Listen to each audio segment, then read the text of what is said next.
자, like to do Goodwin's story structure.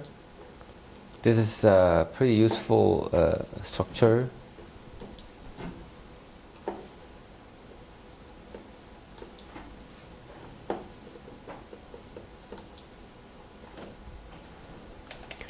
So he identified 6 features in a story.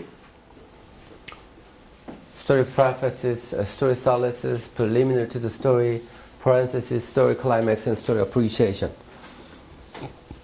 So 세진 씨하고 현 씨가 A, B, C, 그 다음에 빌근 씨하고 Nora do D, E, F, examining the data.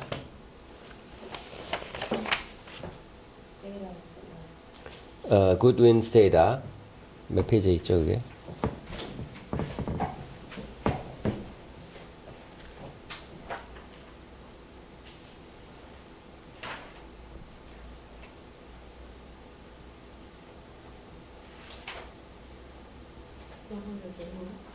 (131)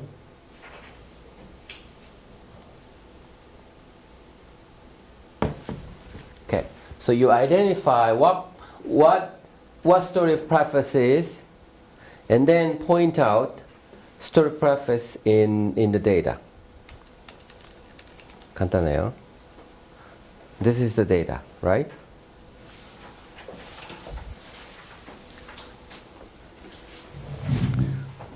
Okay, 131. Yeah, 131 through 2.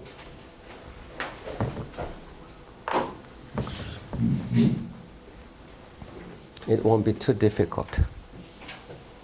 다시 요거를 열어줄게요. Story preface, story solaces, preliminary to the story. 세진 씨하고 현 씨, 그 다음에 parenthesis, story climax, story appreciation. 빌건 씨하고 Nora. 10 minutes.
Are you checking? Are you done?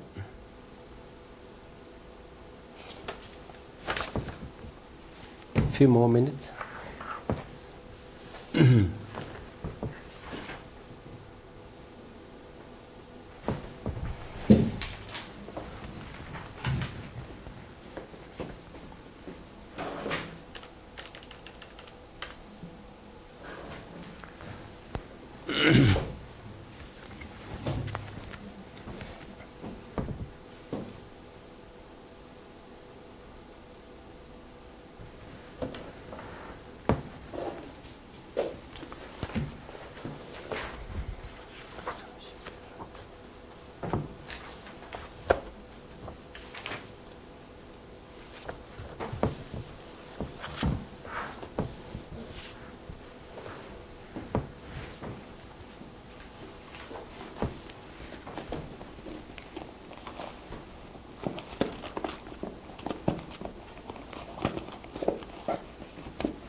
Right, let's go over this. What's the story preface?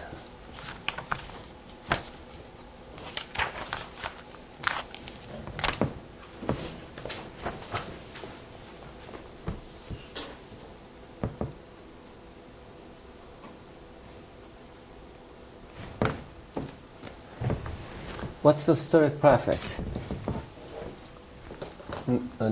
어디죠? 노란가? 이쪽에? 네. 이쪽이야? 세진 씨하고 현 씨. 자, what's story preface?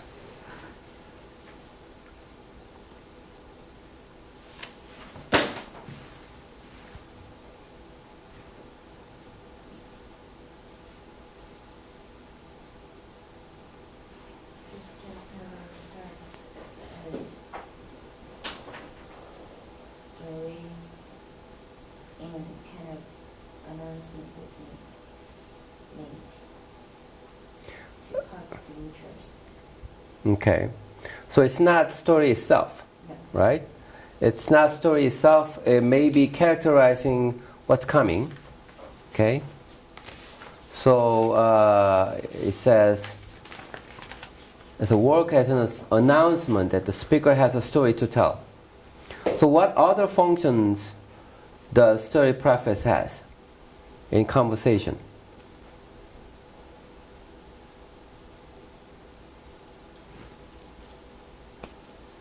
Asking for a longer term to take. Okay, that's one. Anything else?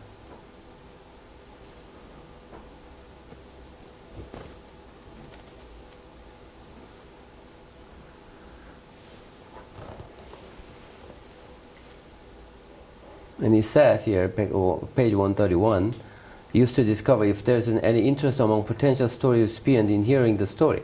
So you kind of pick up the story, right? 자, 현 씨가 설명을 해보세요. 그러면 데이터에서. What's the story preface here?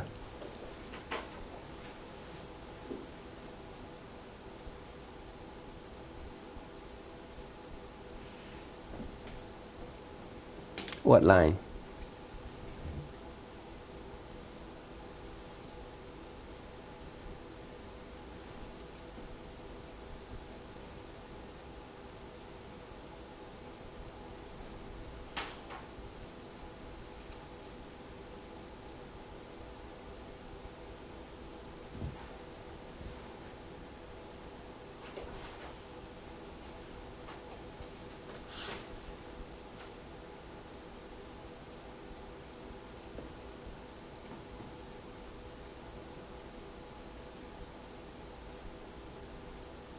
현 씨? 오늘 좀 아픈 것 같아, 어디? 아파요? 응? 뭐라고? 그래요? 어쨌든. Where can you find the story preface? Line? What line? 응? 안 들려. Line number 4. Line number 4.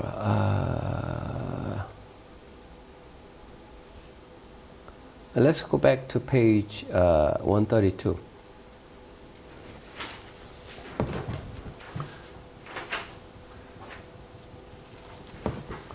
So let's read this. It's difficult to differentiate between story preface and story preliminary.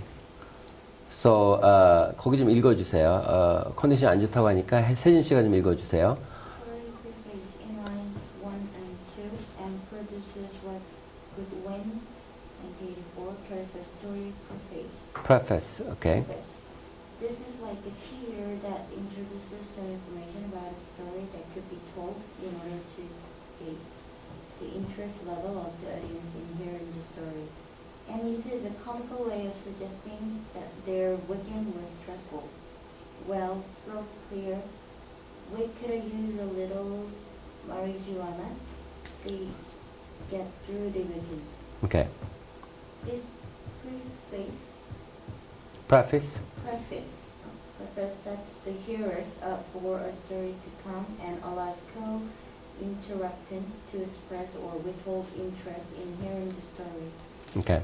So story has not begun yet. So you are talking about the stories to hold the tone and so on.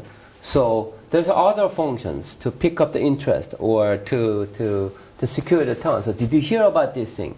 Did you hear that this accident happened yesterday? Something along those lines, right? So that's the preface. So wow, we could use a little marijuana. Marijuana is a drug. So to get through the weekend. Oh, what happened, right? So what's the next one is story solicit. What happened?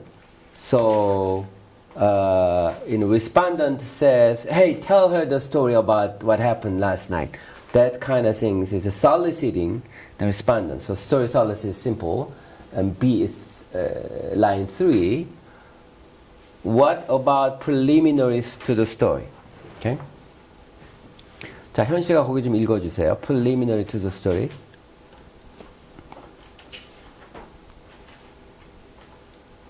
page 132. Preliminary to the story and responds to the story solicited by providing background information to set up the story for the audience. Line 4 and 5, Karen has this new house, and it's got all this silvery gold wallpaper.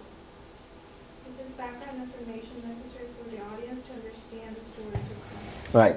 So, this one is the story preface is whole thing. Story preliminary is you're kind of building the joke or story, so it's kind of critical to that build up in the story, right? So that's what's called preliminary, right? Then what's the third one? Parenthesis. What's a parenthesis? Nora and Bilgunshi. Line 5 to 7. Okay. Let's look at the line 5 to 7. So, Karen has this new house and it's got all this like silvery gold wallpaper, and then Don says, right? Is that it? Yeah. Okay. So what does it do? The parenthesis Yeah, parenthesis. provides additional information. Okay. So that the audience can get the punchline of the story. Okay.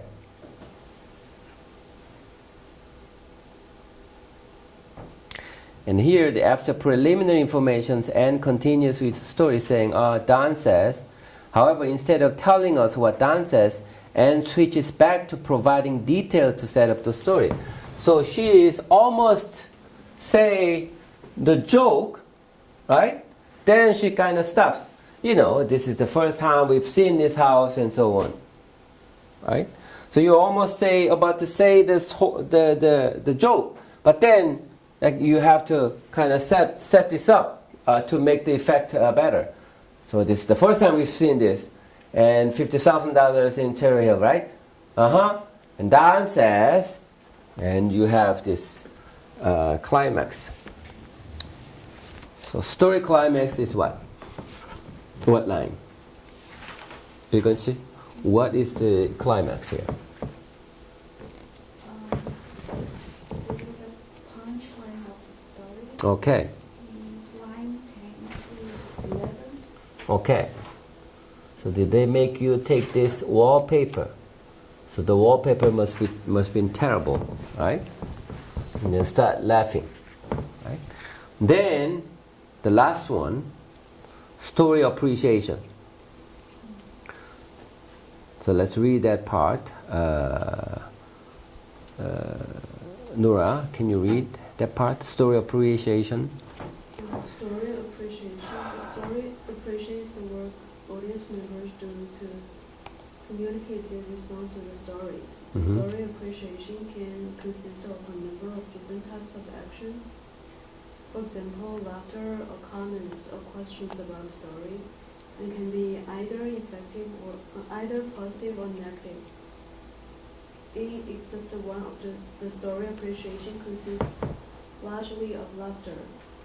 Beth produces laughter in lines 12 and 14, and Dawn joins in with laughter in line 15. Okay. So who is the recipient of the story? Beth. So it's important Beth produce a appreciation, right? That creates an effect, right? So it's not terribly important for you to identify story preface, solicits, and preliminary story, and so on. But it is important that you recognize some kind of build-up, right? So good joker, good storyteller, or good comedians are very good in terms of set this up, right? To lead the recipient to the climax.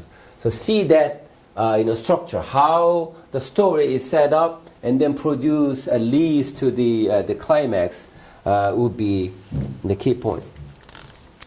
So let's have a 15-minute break, and when you come back, I have a storytelling similar joke by non-native speakers that which I'd like you to identify these structures, right? So we've done a lot of analysis today, and we'll do a couple more in the remaining minute. Okay, 15 minutes.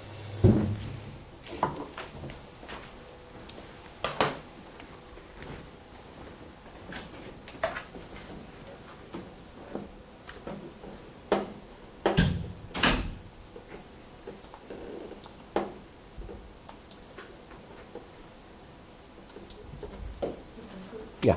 About the data, Okay. is it possible for different people have different understanding of the data? Yeah. Or just we discuss and we agree on that? Or Yeah. teacher is complete? Right.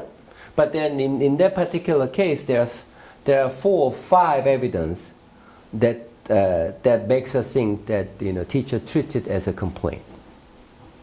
Students left her, and then teacher tried to repair it, and then the students repair his own talk, and But so on. It's also possible that when different researchers write different papers, they use the same data, Yeah. but they can Yeah. analyze in different Yeah. perspectives. Yeah. So the matter of providing an evidence, an argument. But generally, I think people would agree what's repaired, what's not repaired, and focus would be a little bit different. So in fact, I'm writing a paper on reanalyzing what other people have done. I'm saying you were wrong, and so if the reviewer thinks it's better, yeah. So the point of analyzing those things is to get to what these people are, what choices these people are making in each turn. So that's what we are getting into. So that's why it's important for us to kind of produce an evidence in the data rather than just a logical thinking, right?